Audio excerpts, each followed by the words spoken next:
যে কি বাসেন আনিকা জেরিন কি বাসেন একটু হালকা ময়লা ময়লা ভাবটা একটু মুছে নিচ্ছি নিলাম। হ্যাঁ দেখি কেমন হয়, কেমন যে হবে নি। আনিকা জেরিন কাটলাম বলো, কাটবো? বিসমিল্লাহ বিসমিল্লাহ আল্লাহ।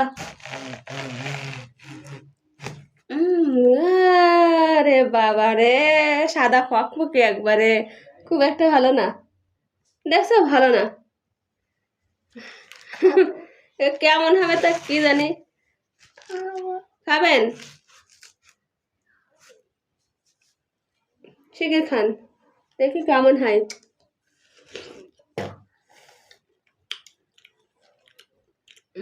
তেমন মিষ্টি টিষ্টি না, ভালো না, সেরকম একটা ভালো না, তেমন একটা ভালো না। তবু এখন আনিকা জেরিনের মন রক্ষার্থে আনতে হয়েছে এবং কাটতে হইলো, কেটে খেলাম। খুব একটা ভালো না, মিষ্টি না।